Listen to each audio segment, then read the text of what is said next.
Welcome to our deep dive. We're looking at a message from Vincent of Revival Waves of Glory Ministries today. It's called Unshakable Faith in a Shaking World. And boy, does that title hit home for a lot of us. So many people feel like the ground is constantly shifting beneath their feet. We're going to break down the core ideas of this sermon and explore how it tackles this feeling of instability head-on. The message kicks off with this statement. It's so simple, so direct, and honestly, so relatable. It just grabs you, right? It's this core idea that things just don't feel solid anymore. But what does that really mean? What's causing all of this shaking? So the sermon doesn't just leave this as some vague, anxious feeling. Nope, it gets really specific. It starts to pinpoint the actual sources of all this turbulence we're experiencing in the modern world. It's about identifying the things that hit us day in and day out, creating this relentless sense of uncertainty. And here they are. This isn't just an abstract idea. It's grounded in stuff we see on the news every single day. You've got political chaos, economies that feel like a roller coaster, natural disasters happening more and more, and then there are the constant rumors of wars. And if all that global stuff wasn't enough, you layer on top of it the personal trials, the health issues, the family problems, the job stress that each and every one of us goes through. It can really feel like the very foundations of your life are being tested from all sides. Okay, so right when you're feeling the weight of all that instability, the sermon drops this bombshell of a scripture from Hebrews. And this, right here, is a major turning point. It completely reframes the situation. Suddenly, the shaking isn't just random, meaningless chaos. It's presented as something purposeful. The verse says God is going to shake things up again, but there's a reason. It's so that the things that can't be shaken are all that's left standing. And this really gets to the heart of the argument. The shaking isn't about punishment. It's actually described as something merciful. It's like a divine sifting process for our lives. The idea is to shake loose all the temporary stuff we tend to cling to, our sense of security in our jobs, our money, our plans, so that what's truly permanent, what's eternal and solid, is revealed. It's about stripping away the fleeting things to show us what's truly transcendent. Which, of course, leads us to the big solution offered in the sermon. If the world is shaking and all the temporary things are falling away, you have to ask, what's left? What is this unshakable foundation that we're supposed to build our lives on? Man, this slide just lays it all out, doesn't it? On one side, you have all the things the world tells us to chase: money, power, fame, even relying on our own strength. And the sermon is blunt. All of that is temporary. It can be shaken, and eventually it will be. But then you look at the other side. That's what's presented as the eternal alternative: God's kingdom, His promises, His love, His power.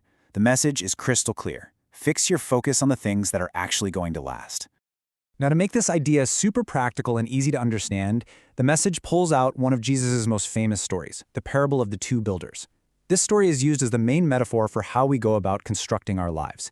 It really frames this as a choice that every single one of us has to make. What are you using for your foundation? Let's just walk through this because it's so simple but so profound. You've got one guy, the foolish builder, who builds on sand. The sermon explains this is like building your life on your career, your reputation, your own abilities, things that are, shifting sand. Then you have the wise builder who chooses rock. This represents a life built on Christ and His word. And here's the kicker. The storms of life come for everybody. The parable is clear about that. But when they hit, only the house built on the rock can take the pressure and remain standing. If you want to dive deeper into messages like this, you can always check out revivalwavesofgloryministries.com for more. So what does this actually look like? If you choose to build on that solid rock foundation, how does that change your day-to-day life? Well, the next part of the sermon is all about the tangible results, the fruits, if you will, of having this kind of unshakable faith. It's not just a nice idea. It's supposed to produce real, actual peace and courage in your life. And this is such an important clarification. The sermon makes it clear that faith is not some magic shield that keeps problems away. In fact, Jesus Himself promises, in this world you will have trouble. So the promise isn't a storm-free life. The promise is peace and victory in the middle of the storm. Having an unshakable faith doesn't mean you'll never feel fear or doubt, but it means you can choose to trust God anyway. To really show what this kind of courage looks like in action, the sermon pulls out this incredibly dramatic case study from the book of Daniel. It's the story of three young guys, Shadrach, Meshach, and Abednego, who faced a literal life-or-death test of their faith. So let's walk through this, because it's wild. They're given this terrifying choice: bow down to a statue or get thrown into a furnace and be burned alive. Their response is the absolute essence of unshakable faith. They tell the king, our God is able to deliver us. But then they say this crucial phrase, but even if he does not, we will still not bow. Do you see? Their faith wasn't a transaction. It wasn't based on getting a specific outcome. It was rooted in the unshakable character of God himself. And in their story, that incredible faith was honored with a miracle. This leads us right into the next major theme. When you truly get it, when you realize you belong to a kingdom that cannot be shaken, the most natural response in the world is worship. But the sermon defines worship as something way more powerful than just singing a few songs on Sunday morning. Worship here is presented as a whole life response. It's this continuous state of gratitude and surrender. And this is the most powerful part. In the middle of a trial, worship becomes an act of pure defiance. It's you declaring to the world, to your problems, and even to yourself that no matter what is shaking all around you, God is still good and He is still in control.